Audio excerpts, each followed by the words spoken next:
नमस्कार दोस्तों, इस वीडियो में मैं आपको 12th मैथ्स की बोर्ड द्वारा जारी ऑफिशियल आंसर की के बारे में बताऊंगा। वीडियो को आप लाइक और शेयर करना ना भूलें। तो हम ले रहे हैं 12th गणित की ऑफिशियल आंसर की। सबसे पहले हम ले रहे हैं एमसीक्यू प्रश्न। पहला प्रश्न है, यदि f r f x equal to 3 minus x to power 3 की पावर 1/3 द्वारा प्रदत्त हैं तो एफ एक्स बराबर हैं। इसमें आपका राइट आंसर हो जाएगा से वैल्यू हो जाएगी एक्स। साइन इनवर्स इंटू 1/√2 का मुख्य मान है तो इसमें हो जाएगा π/4। यदि आपने ये ऑप्शन किए हैं तो आपके 100% सही है। थर्ड, ए बराबर ए आई जे एम इंटू एन एक वर्ग अवयव है यदि m = n है तो ये एक वर्ग अवयव है। 4 नंबर, यदि a = 1 2 3 2 3 1 तथा b = 3 -1 3 -1 0 2 हो तो 2a - b होगा। तो इन ऑप्शन में आपका राइट आंसर हो जाएगा a -1 5 3 5 6 0। लेते हैं अगला क्वेश्चन। हर एक प्रश्न का जवाब सटीक है, कोई भी इसमें दिक्कत वाली बात नहीं है। Number 5, x square minus x plus one x minus one x plus one का मान होगा तो यहाँ आपके हो जाएगा x³ minus x square plus 2। Option से आपके सही हो जाएगा। नेक्स्ट क्वेश्चन नंबर 6, यदि 2x plus 3y equal to sine y हो तो dy/dx बराबर होगा, हो जाएगा 2/cos y - 3। Option B correct हो जाएगा। यदि y = cos -1 1 - x square upon 1 + x square 0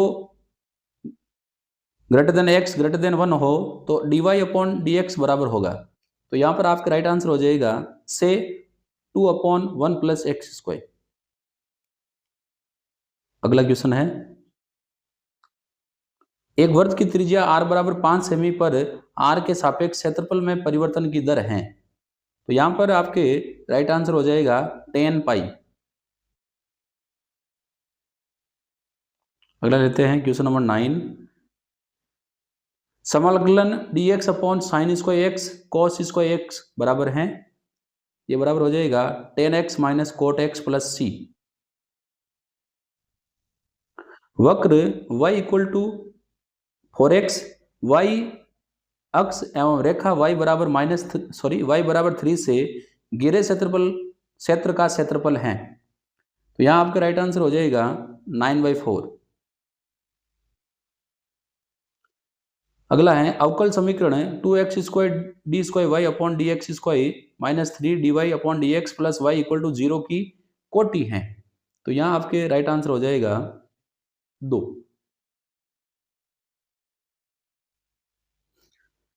अगला, निम्न में से कौन सी एक सदिश राशि है? समय, आयतन, बल, गति। तो यहाँ आपका राइट आंसर हो जाएगा बल। चलते हैं अगले क्वेश्चन नंबर 13 पर। सदिश a = i cap - 2j cap plus k cap, b = -2i cap plus 4j cap plus 5k cap और c बराबर i cap - 6j - 7k cap का योगफल है तो यहाँ योग हो जाएगा -4j कैप - k कैप। चलते हैं क्वेश्चन नंबर 14 पर।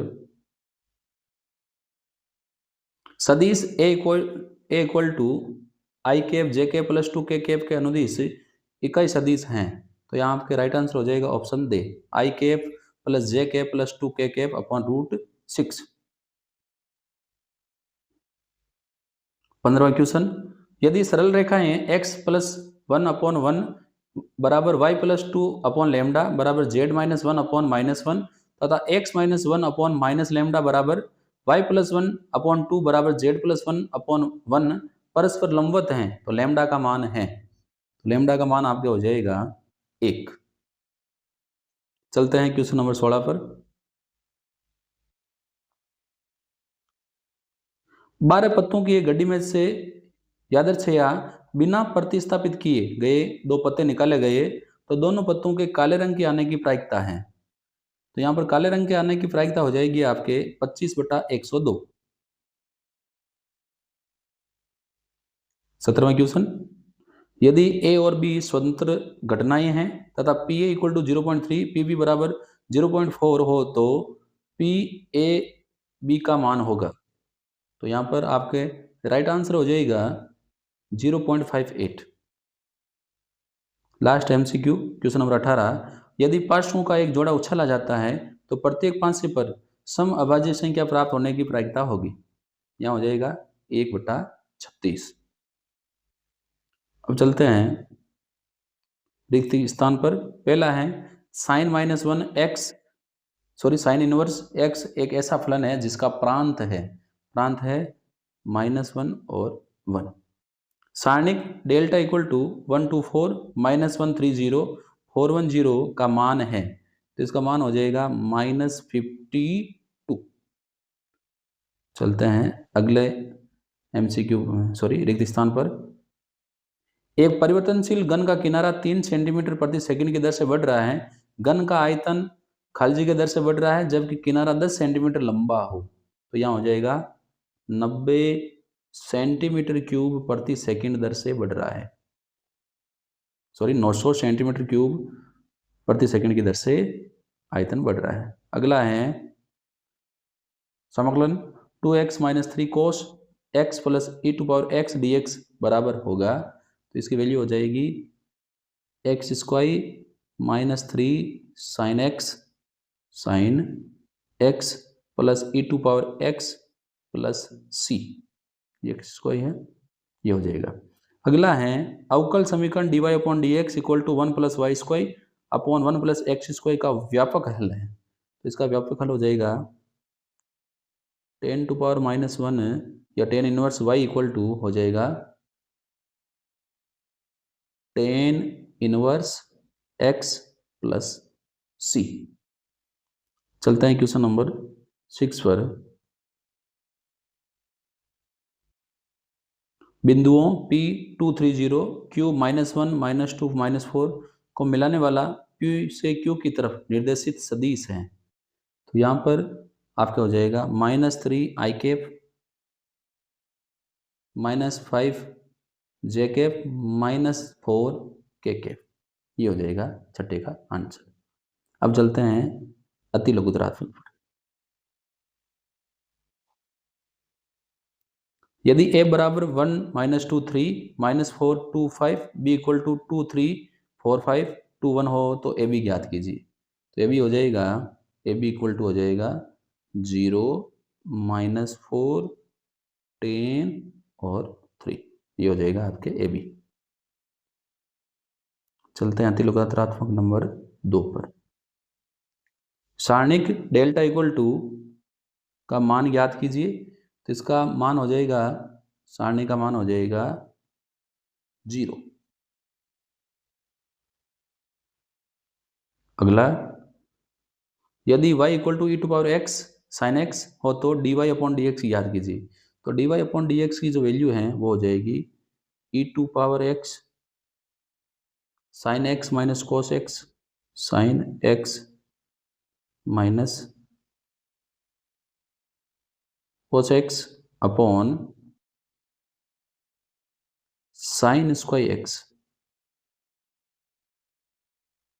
ये जाएगी इसकी वैल्यू। अगला है y equal to e⁻x plus e⁻x² plus खाली जगह e⁻x/5 हो तो dy/dx याद कीजिए, तो dy/dx है, इसकी वैल्यू हो जाएगी, थोड़ी मैं स्क्रीन छोटी कर लेता हूँ क्योंकि वैल्यू मान बड़ा है, तो मैं यहाँ लिख देता हूँ मान आपका हो जाएगा dy/dx हो जाएगा e⁻x plus 2x e⁻x² plus 3x² e⁻x³ plus 4x³ e⁻x⁴ plus 5x4 e⁻x⁵, ये हो जाएगा इसका मान dy/dx का। वापस बोल देता हूँ, e to power x plus 2x e की पावर एक्स का power square plus 3x square e to power x की power 3 plus 4x cube e to power x की power 4 plus 4x 4 e to power x to power 5। हवा के एक बुलबुले की त्रिज्या आधा सेंटीमीटर प्रति सेकंड की दर से बढ़ रही है, तो बुलबुले का आयतन किस दर से बढ़ रहा है जबकि त्रिज्या 1 सेंटीमीटर हो? तो इसमें हो जाएगा 2 पाई सेंटीमीटर क्यूब प्रति सेकंड की दर से आयतन बढ़ रहा है। किसी उत्पाद की x इकाइयों के विक्रय से प्राप्त कुल आय रुपयों में Rx बराबर 13x square plus 26x plus 15 से प्रदत्त है। सीमांत आय ज्ञात कीजिए जब x बराबर 7 हो। तो सीमांत आय हो जाएगी आपके 208 रुपये। हल कीजिए समाकलन dx upon 2x minus x square का रूट। इसका हल हो जाएगा आपके sine inverse x minus 1 plus C, ये इसका हो जाएगा हल। अगला है वर्त x square plus y square equal to a square का क्षेत्रफल ज्ञात कीजिए। तो वर्त का क्षेत्रफल हो जाएगा पाई ए स्क्वायर वर्ग प्रति इकाई, वर्ग प्रति इकाई, ये हो जाएगा वर्त का क्षेत्रफल। अगला है सत्यापित कीजिए कि फलन y बराबर a cos x plus b sine x. ये आप सत्यापित कर लेंगे। मैं अगले पे चलता हूँ। दो सदिश ए बी के परिणाम √3 2 हैं और a इंटू बी बराबर √6 हो तो a और b के बीच का कोण ज्ञात कीजिए। तो यहाँ a और b के बीच का कोण हो जाएगा π/4 या 45 डिग्री। दोनों में से कोई करो, दोनों सही हैं। दो बिंदुओं -2 4 -5 और 1 2 3 से होकर गुजरने वाली रेखा की दिक् कोसाइन ज्ञात कीजिए। तो रेखा की दिक् कोसाइन जो है वो हो जाएगी आपके 3/√77 -2 √71, सॉरी ये 77 ही है, और 8/√77, 3/√77 -2 √77 और 8/√77, ये हो जाएगी दिक् कोसाइन इसकी। एक परिवार में 2 बच्चे हैं। यदि ये ज्ञात हो कि बच्चों में कम से कम एक बच्चा लड़का है तो दोनों बच्चों के लड़का होने की प्रायिकता क्या होगी? एक परिवार में 2 बच्चे हैं और दोनों बच्चों के लड़का होने की प्रायिकता कितनी हो जाएगी? 1/3। तो प्यारे बच्चों, मैंने आपको यहाँ 12th मैथ्स की ऑफिशियल आंसर की के बारे में बताया। यदि आपने अभी तक मेरा यूट्यूब वीडियो जो आपने देखा है लाइक नहीं किया तो लाइक करें, फ्रेंड्स के साथ शेयर करें, और यदि अभी तक आपने मेरे यूट्यूब चैनल को सब्सक्राइब नहीं किया है तो जल्दी से मेरे यूट्यूब चैनल को सब्सक्राइब करें। हम ऐसे ही और वीडियोज़ के साथ फिर मिलेंगे। धन्यवाद।